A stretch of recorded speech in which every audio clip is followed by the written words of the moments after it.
Rise with the sun!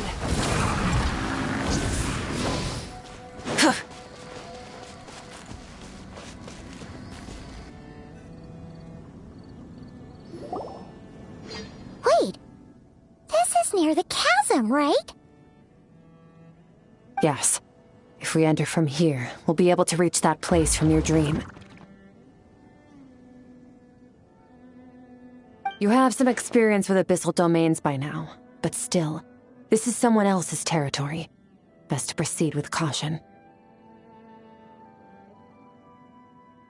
Don't worry, Paimon's an expert at hiding behind other people for safety. Oh, but, that means you need to stay safe, traveler. All right. Remember your training. Time to put it to use.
The Abyss is like the world's shadow. It's always there, and it will never perish. Whoa! Look at all these spikes! Careful! Don't get hit! You know what? Paimon's just gonna float behind you. Come on, you got this!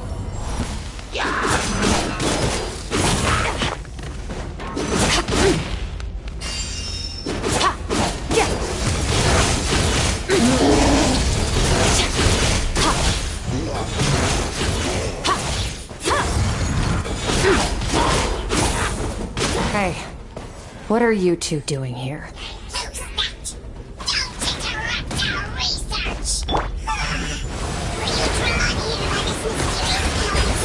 Dusty. It's an abandoned house.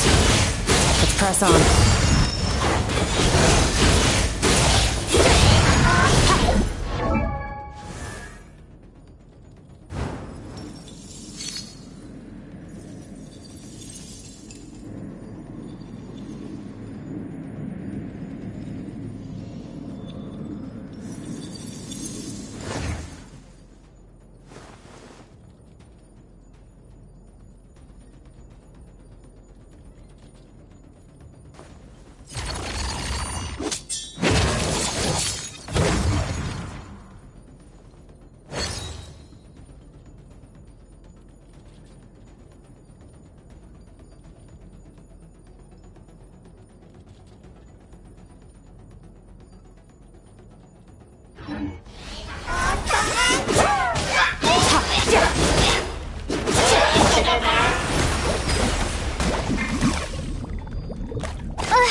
Oh, looks like this is a dead end.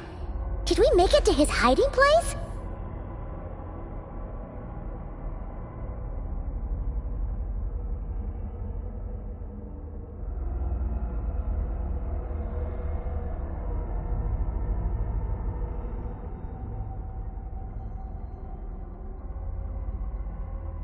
Ugh, this fog is making it impossible to see anything! This should be the place where you were attacked, Traveler.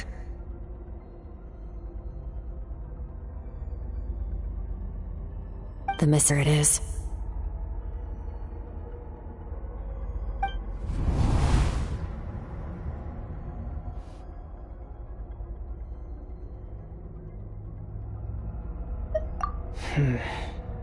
Our opponent must have covered his tracks just in case.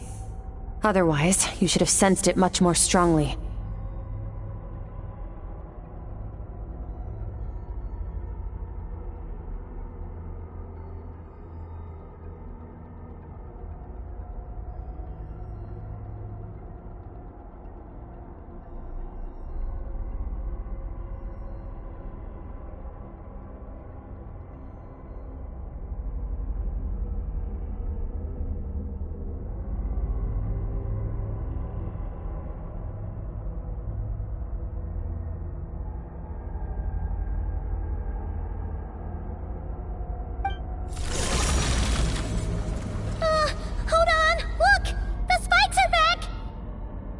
Stay calm. Let's hold back a little. Give our enemy some wiggle room so we can see what we're dealing with. If you're too reckless, we might be playing right into his hands.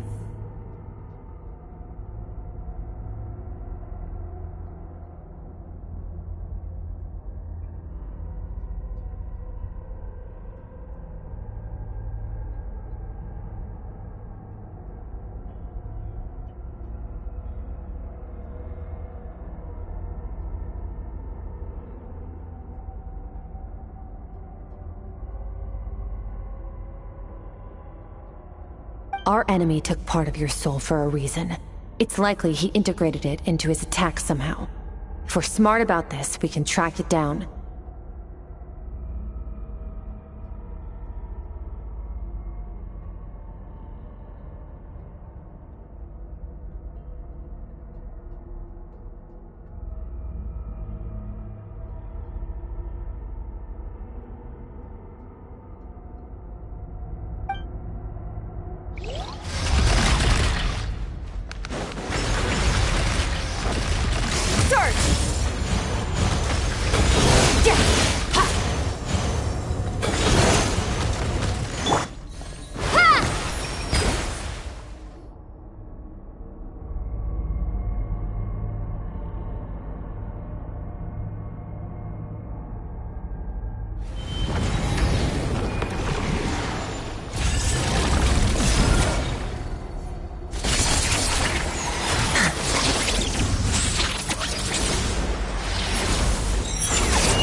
From the start, the attacks have been focused on me. Trying to break through my defenses? I see.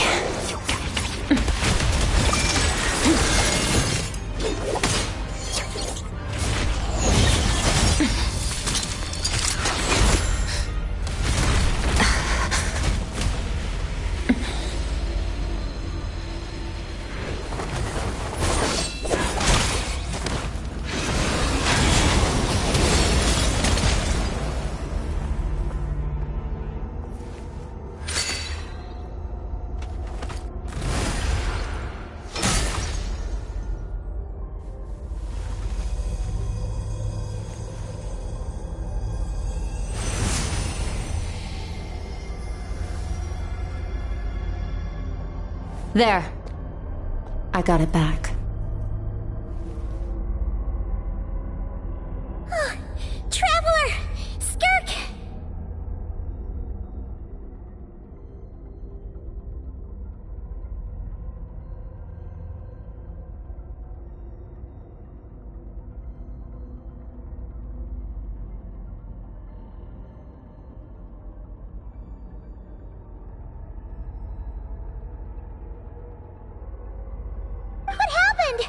It looked like Skirk just got... In the Guili Plains, you asked me why this enemy chose you as his target. Now, the answer is clear. It's not just the fact that your strength is impressive. It's also because of your ability to, as you put it, purify abyssal power.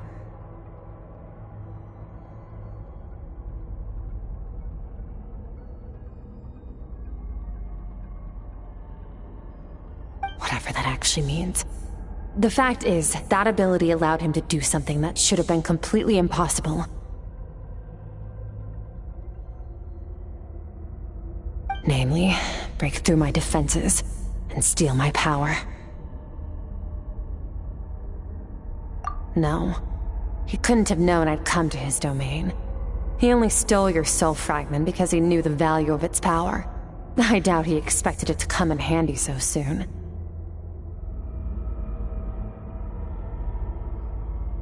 Call it fate, if you want. I believe that's the term they use in this world for arbitrary coincidences like this. In any case, it works to our advantage.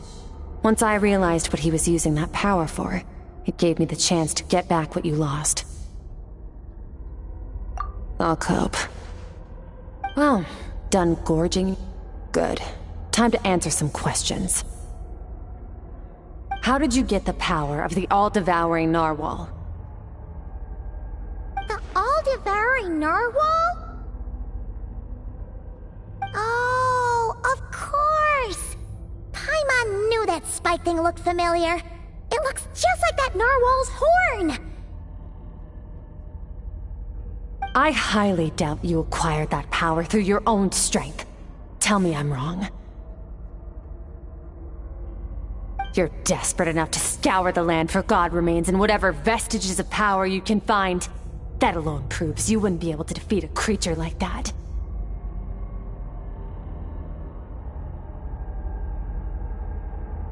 Which leaves one possibility. You know my master, the Foul, Sertologi. The Foul?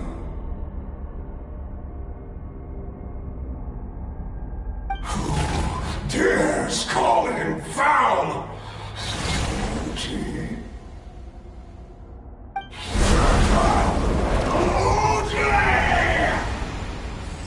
What's wrong? Bit off more power than you can chew? You're struggling to hold a basic conversation. Just a little longer. I'm still...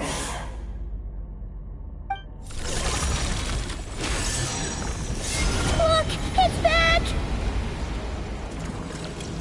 Those obsessed with power will let it devour them before abandoning their pursuit.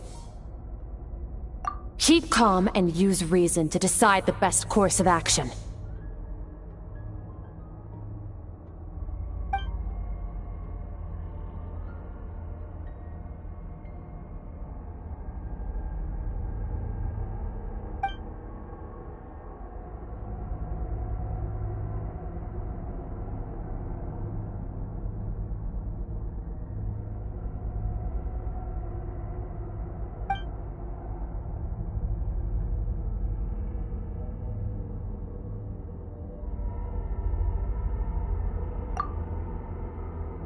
Wise decision. Final victory doesn't always come after a single battle. You've got your soul fragment back, so we both got what we came for. Let the enemy draw breath while he can. It won't be for long. Get us out of here, Traveler. You'll need to lead the way this time.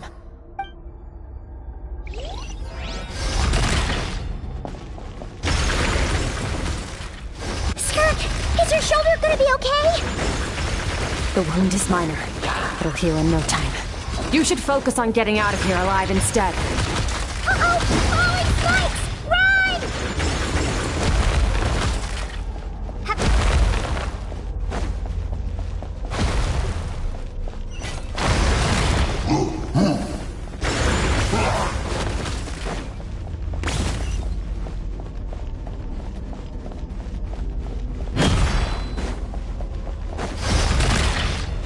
Watch out! Looks like this place is about to collapse! Yeah.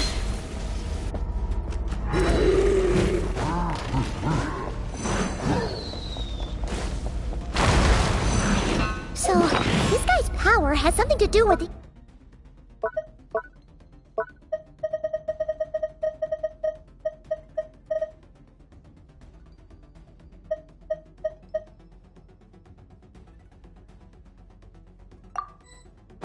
all-devouring narwhal. Did you know that all along, Skirk? I had my suspicions. That's why I decided to investigate in the first place. But suspicions only get you so far. I needed to verify it for myself.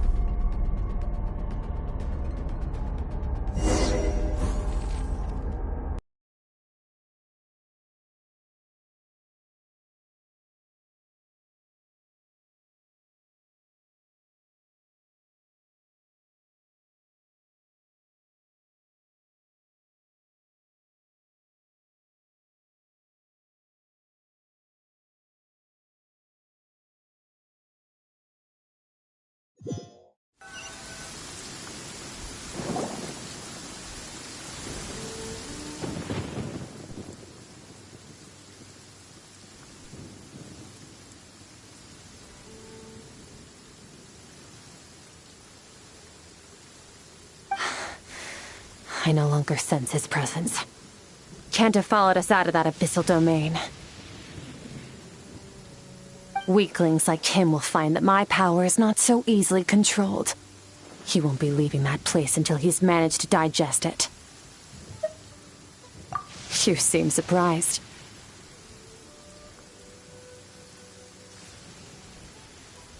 I suppose that's fair. You've seen but a fraction of what that whale is capable of. That gaping maw could swallow a planet whole. It's called the all-devouring narwhal for a reason. Devouring is what it does best. It can extract power from anything, dead or alive, as long as it manages to make physical contact. Yeah. When we had our run-in with that thing, Neverlet mentioned that it has an instinct to devour. Your dragon friend recognized the nature of its abilities and used the power of Hydro to protect you. That worked because it was in a satiated state, so it was somewhat less aggressive than usual.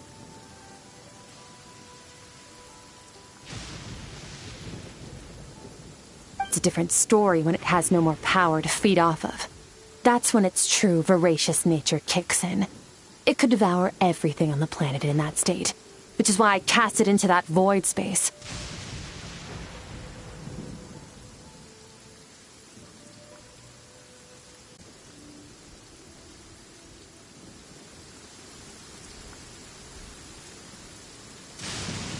But I hadn't counted on there being anyone left on this planet capable of wielding its power. To me, that says he must have encountered the whale a long time ago.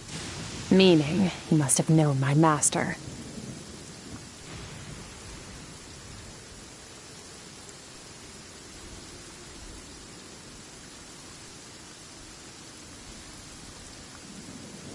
Exactly.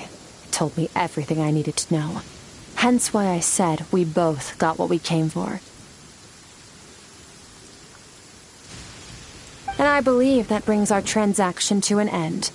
Now that you're whole again, you can get back to your own journey. I'll handle the rest of this situation myself. No way!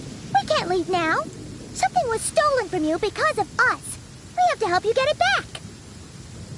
This isn't my first taste of failure or losing power. When you fall, you get back up again and become stronger. That's how it is. But what if that monster finds you before you're all better? Plus, how are you gonna get home? It's not like you can just go swoosh and open a door to the abyss again. Not without your full strength.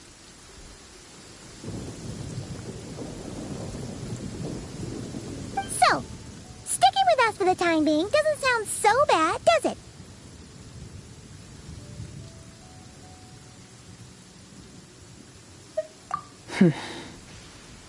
Fair enough. Then take this. What is it? A bag of Mora. Nothing in this world is free. I know that much. I'll leave the planning to you. Hurry up and decide where to go. We shouldn't linger. We should take Skirk somewhere she can rest. But where? Paimon gets the feeling Skirk wouldn't like being around a lot of people. Oh wait! Baiju said we could rest in the back room of the pharmacy, didn't he? Let's head there!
This bag from Skirk has a ton of Mora in it. Does she have a job or something? Wait, no. After what we saw at Wamin Restaurant, that seems impossible. Can you imagine? It would go something like...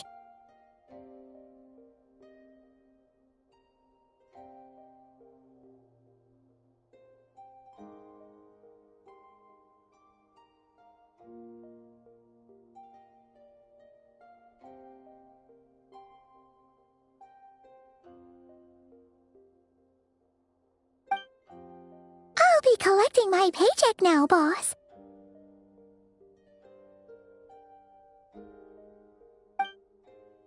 Oh, sure thing. Wait, who are you? Have we met? Can't hold a job if you make everyone forget about you. So, what did you do to get all this Mora?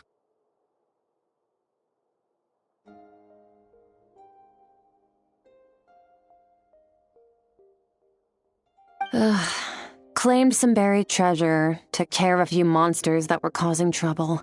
Nothing untoward. It's safe to use.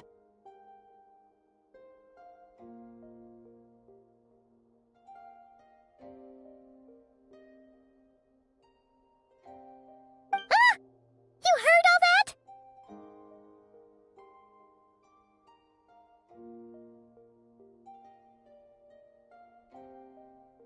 A sonorous voice like yours is hard to miss.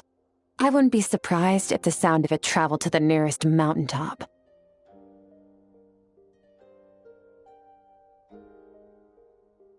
Then, did you by chance happen to hear Paimon's little, joke earlier?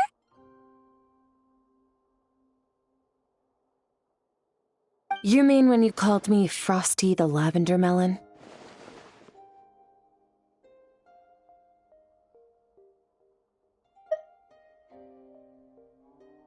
No, sorry. Paimon totally misspoke just now. She didn't say that at all. It was, a Paimon lookalike. Yeah, she's a piece of work, that one. Always impersonating Paimon and giving people weird nicknames.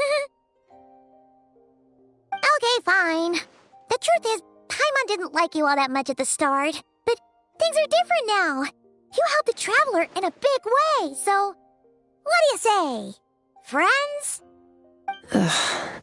I noticed there was only one bed. Go ahead and get some rest. Wait, what about you? I don't get tired, and I don't need rest. I'm going to practice my sword work. That should help me regain some strength. But your shoulder... Hey, don't just leave! Ah, whatever. Let her tire herself out. She'll come back eventually. Let's get some sleep, Traveler. That comfy bed is calling, Paimon.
Quiet.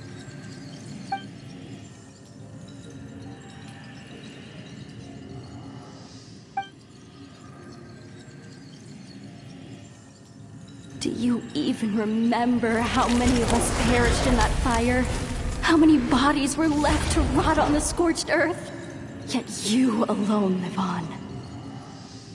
Keep your gaze fixed on your blade. You don't deserve to rest. Run, Skirk. Run! Only death awaits us here. Keep running, and don't ever look back.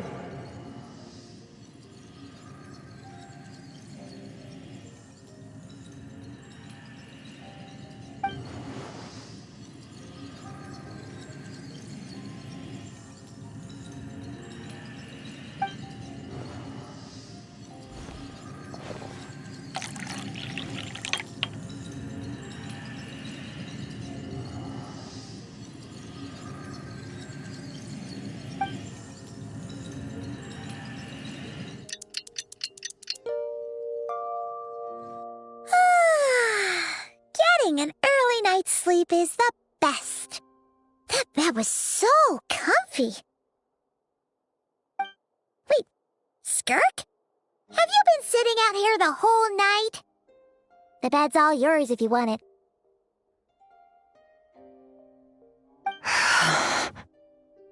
About 60%, maybe 70. Whew! Paimon thought it would take at least a couple of days. That was fast. No, not fast enough. That's 20% less than last time. Same training regimen, same intensity. Nothing felt different, but somehow the outcome fell short. I think the problem's with me. I need to meditate for the next 2 days. Deep introspection should help me find the issue. Ooh, sounds intense.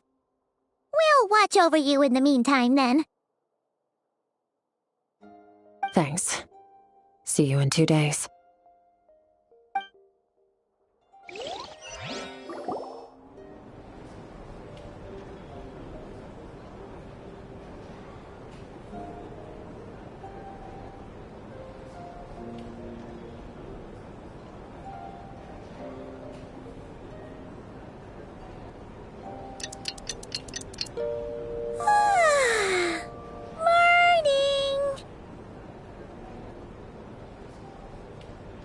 Skirk is still meditating, huh?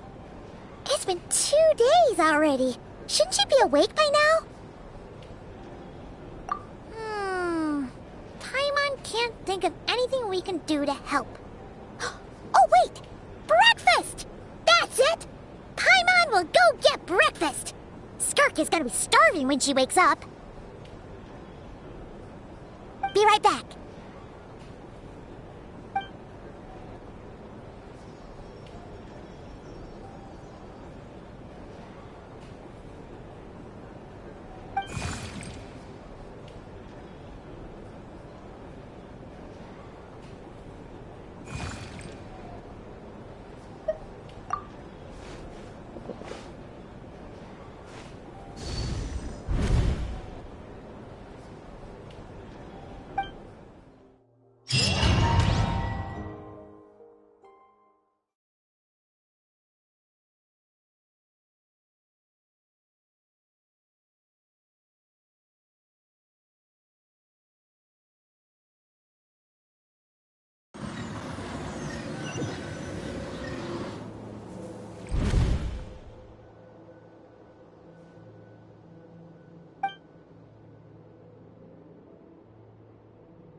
That's right.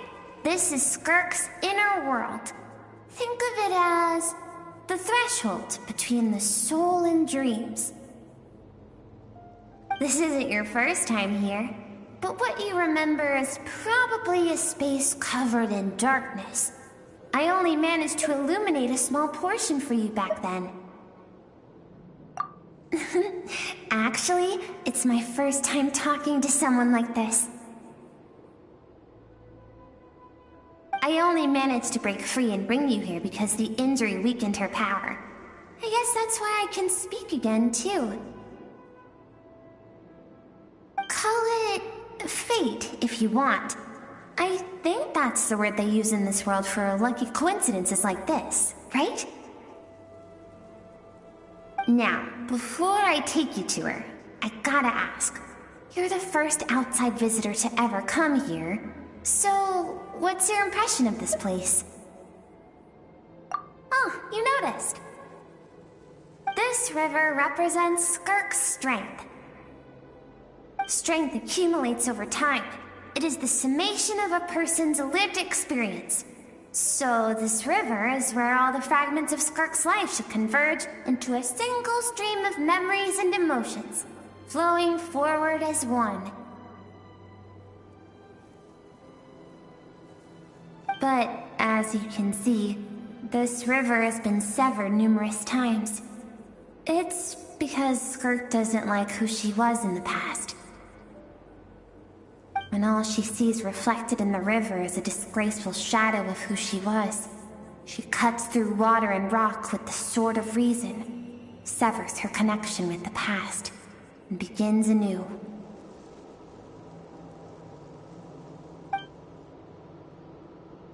You must learn to shut out all the pointless emotion.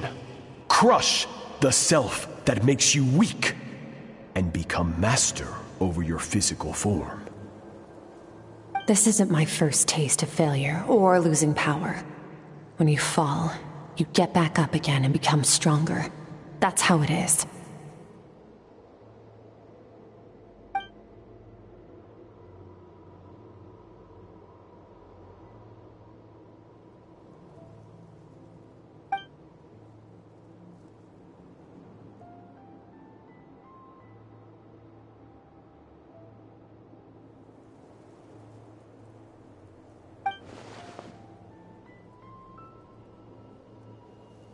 The answer to one mystery invites another question, I see.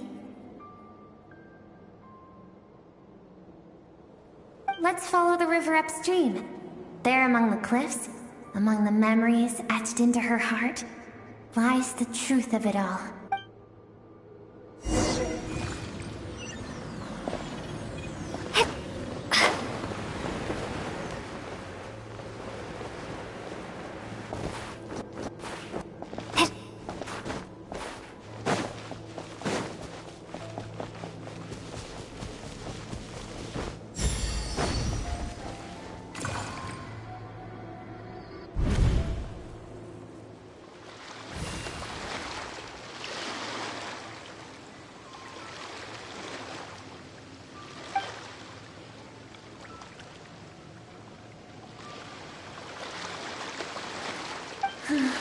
I've always thought that, even when falling leaves don't come from the same tree, they can still form bonds of kinship when they meet.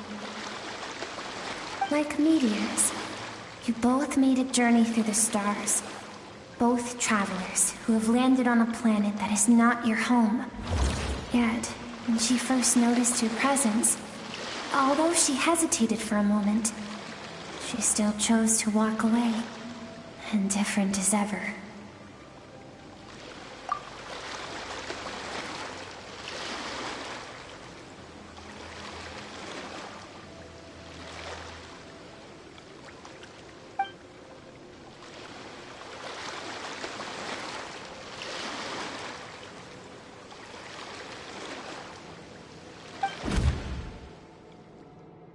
Seems like you've answered your own question. Skirk sees herself as a trespasser in this world. She's made a conscious choice to avoid altering its path. But the reason for that decision stems from events much earlier on in her life. Let's keep going.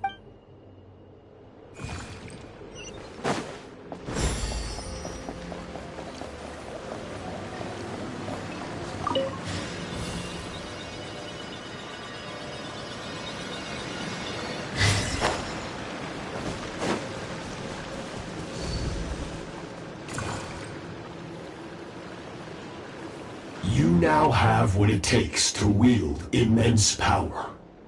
From this day forth, I shall teach you no more. No one can become a worthy warrior through imitation alone. I have given you fangs and claws. Now, you must learn to hunt. You wish me to travel the world beyond on my own, Master? Indeed. Make new friends. Embark on your own journey. And piece together a new future from the shattered remnants of your past. We will still have contact through the abyss. But know this. One day, I will take the life you worked so hard to rebuild and reduce it to ashes. Just like the fire that haunts your mind. Why do you do that? I have told you before. Fear is the catalyst for human evolution. You have tasted loss. You have known fear, so deep it can be felt in the bones.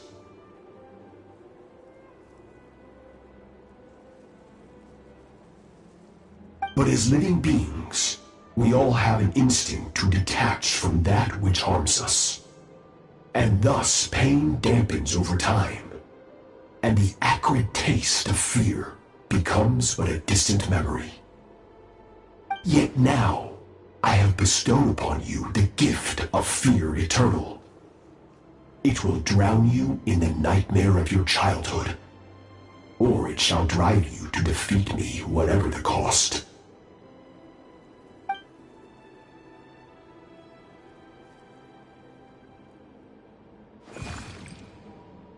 That is what Skirk's master, the foul Sertologi, looked like at one point in time. course. As a higher being, physical form is a triviality to him. He could appear as a beast, a human, or even a monster that defies description. The form you see him in here, clad in abyssal armor, is the one he usually wears when traveling through the stars.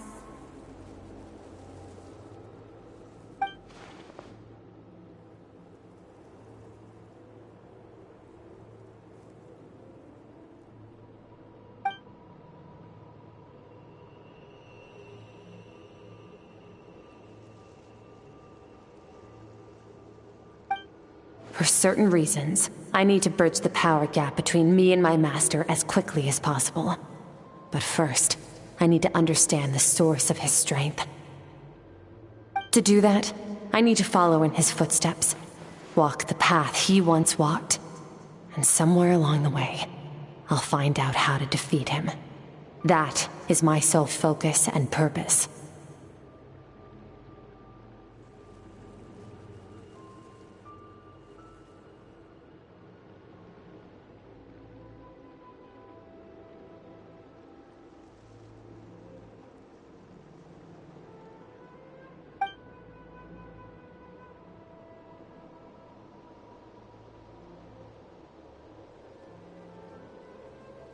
I'll let you in on a little secret. The real Serology is terrifying. The scope of his power is impossible to understand until you experience it firsthand. It is absolute, the power to crush all things. Shall we?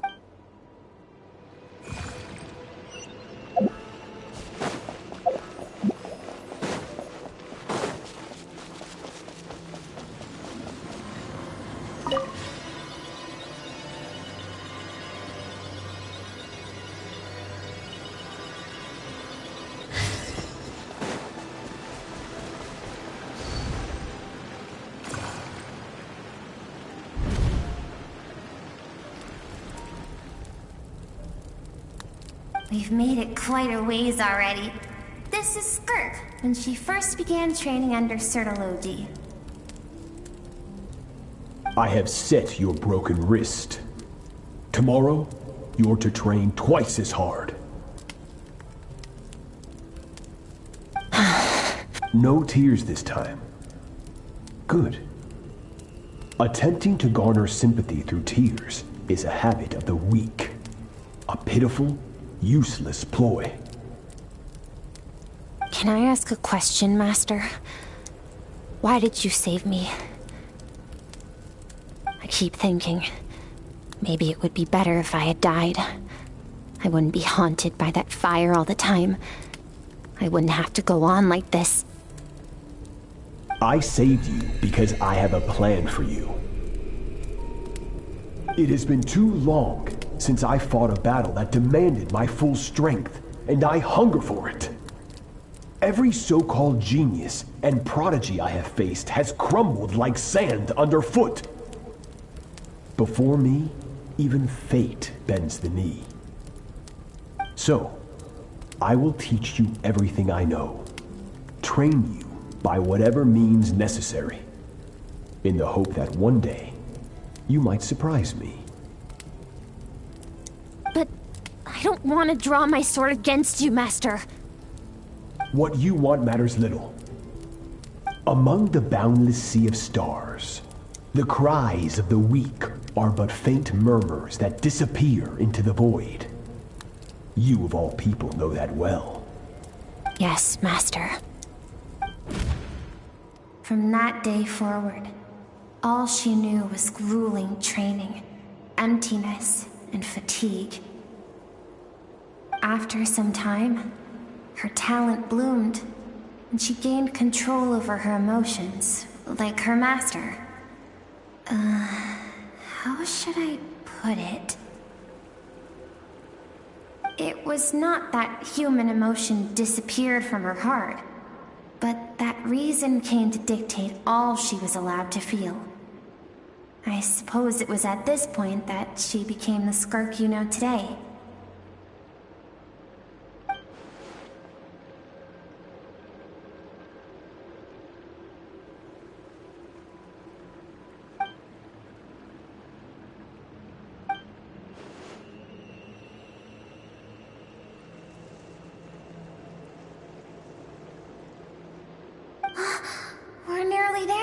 I almost don't want to reach the end.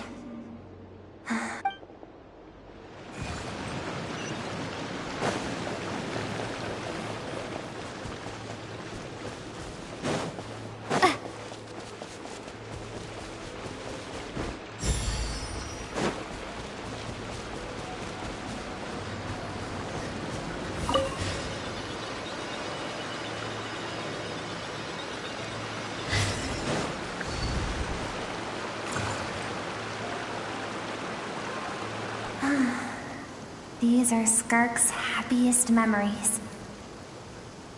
What a simple and carefree time it was. Wisps of clouds dotted the sky. The sun bathed everything in golden light. And when song filled the air, not even the shyest of flowers could resist swaying along. This is Skirk's homeland. She was so curious about everything as a child, always skipping school to go exploring instead.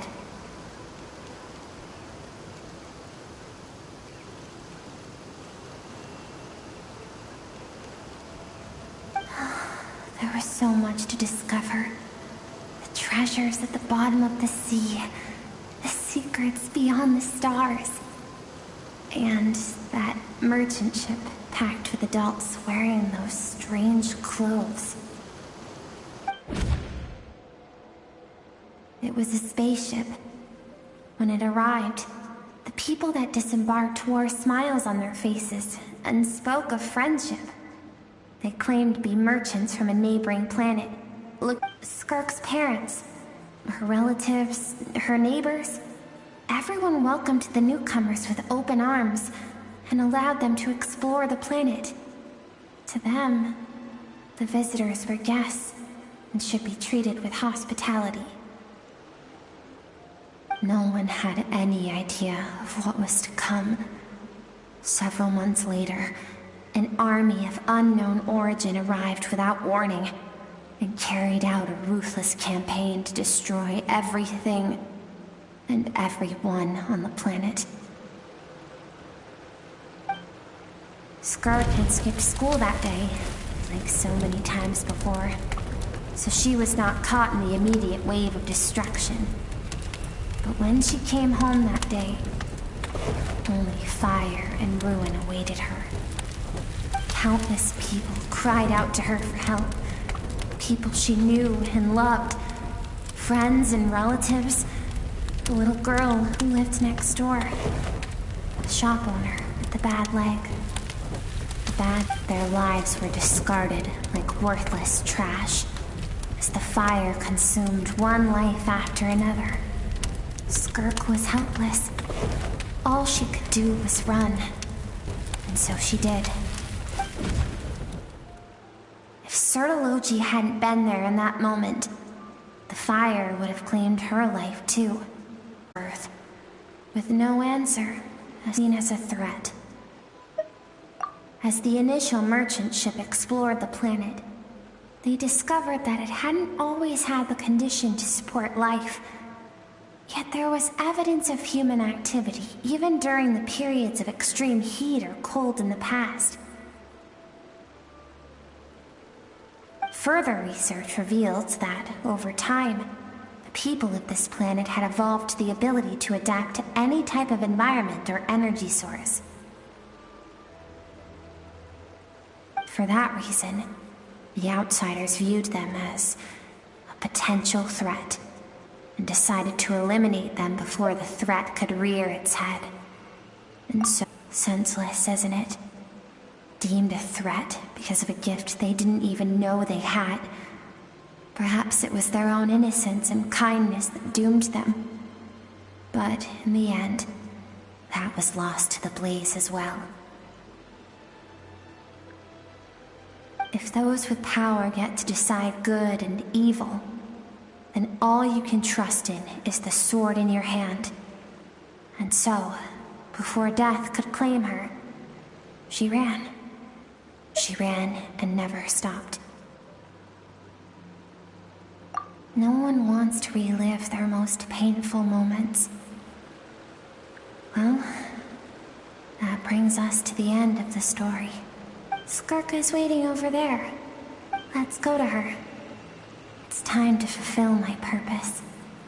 And my greatest wish over all these years.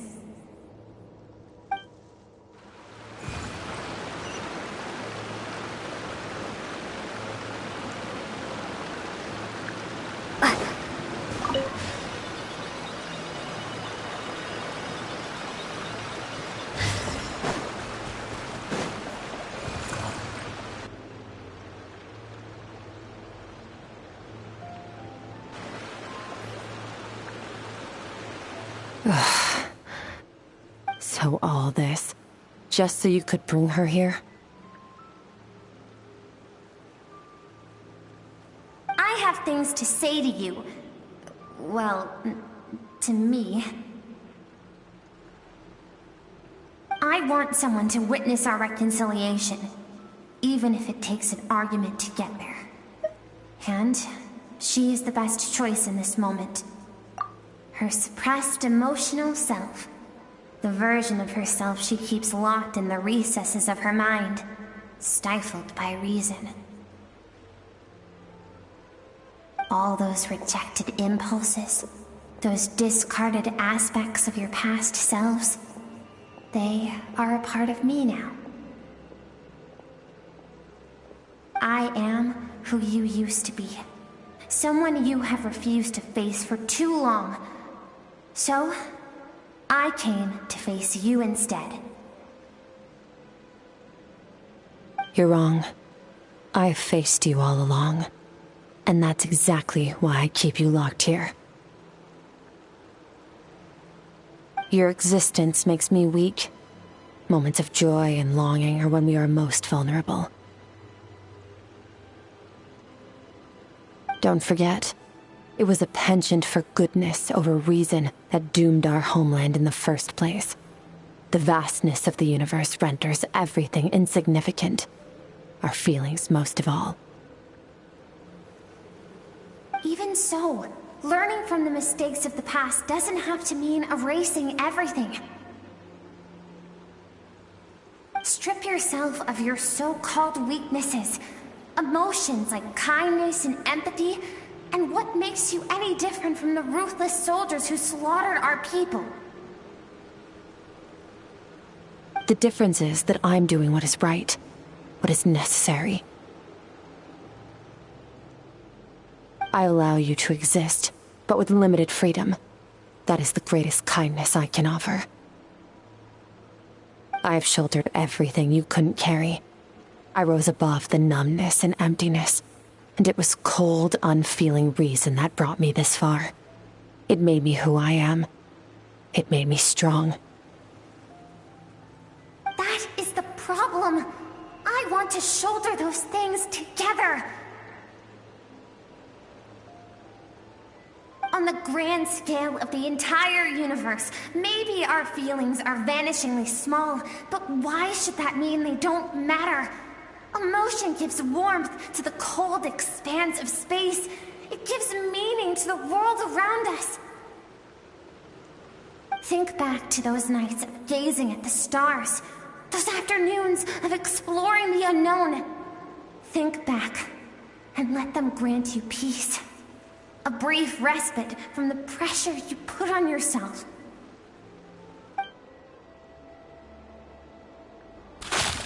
That isn't what we need. It's exactly what we need. Aren't you curious about why recovering your strength has taken longer than normal this time? Finally, you get to the important part. That is the only answer I came here to find. Then look around.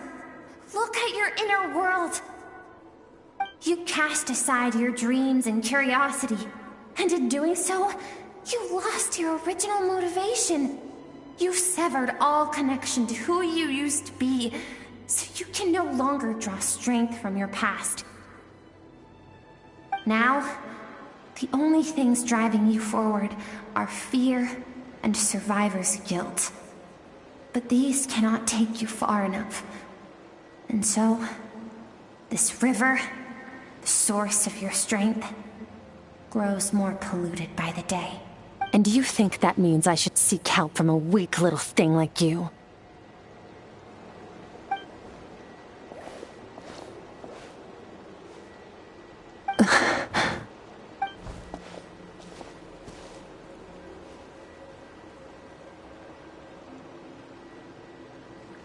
Thank you for saying that. I knew bringing you here would be the right choice. To be honest, I'm not here to argue with you. This isn't about who's right or wrong. And in fact, I agree that in order to make it through the wake of that tragedy, we had to distance ourselves from the pain through reason over emotion. But what is right at one point in time isn't always right forever. I know you will never forget that fire. I know the fact that you were the sole survivor fills you with guilt. And I know that among the voices that haunt you, mine is there too. Because deep down, you know that you didn't turn out to be the person you wanted to be. All those unfulfilled hopes are like knives to the heart. And I don't want you to hurt anymore. So even if you can't accept me, I hope, at least... I keep thinking, maybe it would be better if I had died. I wouldn't be haunted by that fire all the time. I wouldn't have to go on like this.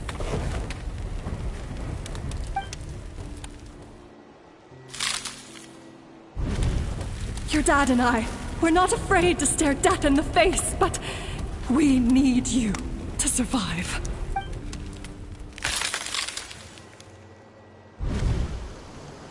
I'm sick of being a kid.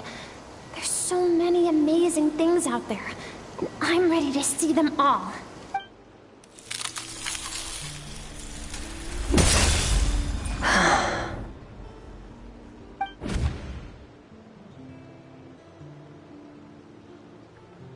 I remember. There was a song Mom and Dad always sang when we went out to fetch water. Dancing water. The sand along your path is begging for your song and movement. Will you carry this burden with you on your journey?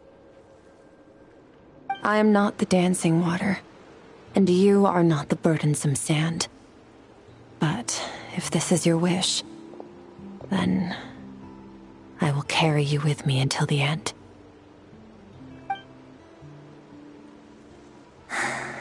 Thank you. I should be thanking you.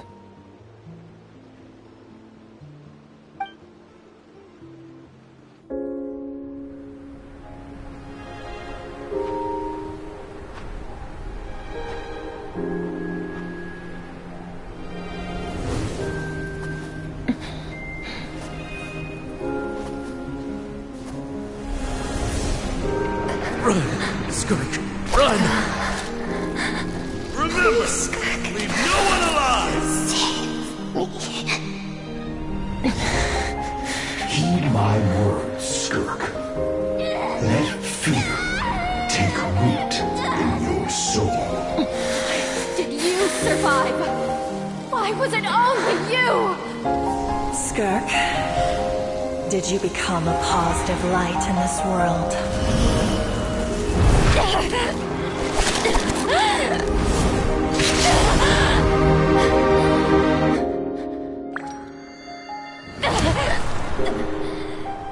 Hey, this doesn't have to be the end.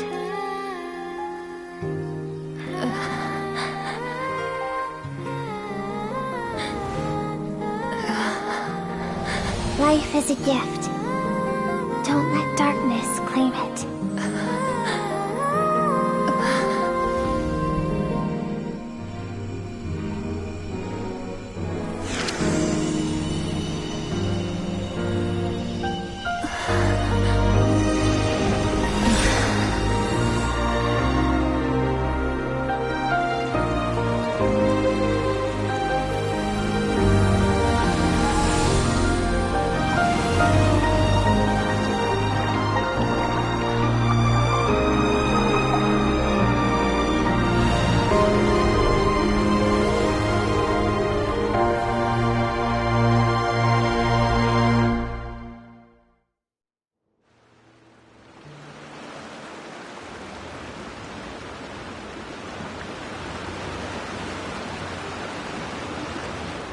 So, you saw my memories then.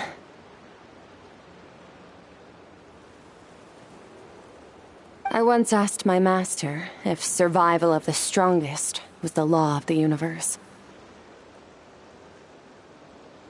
He said no, but in a world without order, those with no moral boundaries tend to be the ones who survive.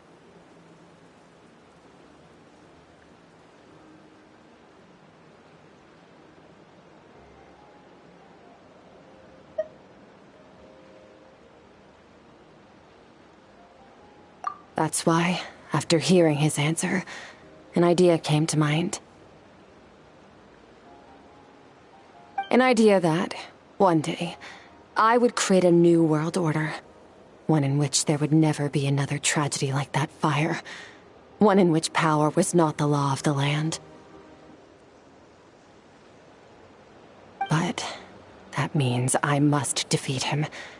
Because my master, Sertologi, is, at the core, a defier of all rules and order. Yes, and not just because of the gap in our abilities, but also because I have no reason to see him as an enemy. Although his decision to train me was not made out of kindness, he did everything a master should. He saved my life, taught me the sword and the principles of strength, and for that, I respect him. I know, and it's not something I want, but Master never goes back on his word. I have to treat everything he says as a promise. He's no longer into that, but he sends me messages through the abyss every now and then. Most of them are simple greetings, or an answer to one of my questions. Every time I hear from him, my heart skips a beat. And I wonder if this is the moment where he'll finally appear before me and tear down everything I've built to pieces. Maybe that means I do live in eternal fear, just like he said. Yes, I respect him, but I'm also afraid of him. And for that reason, the pursuit of strength consumes every moment of my life. I don't know what Master has planned, but I have to be ready. Help me? Why? This isn't your fight.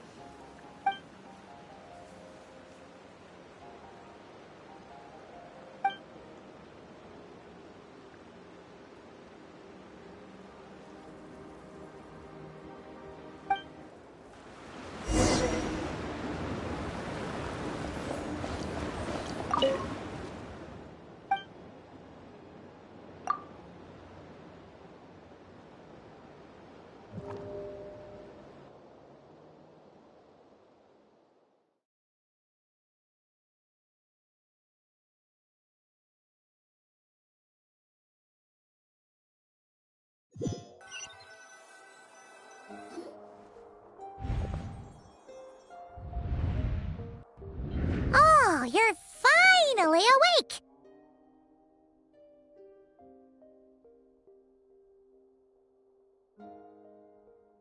Honestly, Paimon was gone for like 2 seconds and then she comes back and finds you both unconscious? Oh, you scared Paimon half to death! You're both okay, right? What does it look like?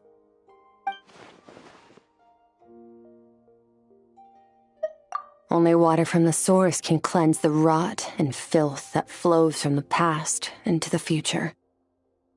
I taught you to incorporate the experiences from your journey into how you fight. I suppose what happened today will become an inseparable part of who I am. Okay, so Paimon feels like she's missing some important context. But whatever. Paimon brought back tons of delicious snacks! Let's dig in!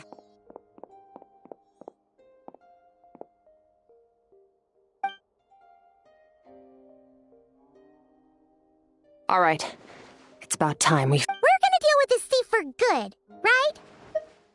This time, I'm not going to tell you to hold back. But having digested even more power in the meantime, he's going to be tougher than before. The good news is, we have no reason to pull our punches this time. So, let's go.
An important part of cooking is making sure the ingredients absorb the flavors in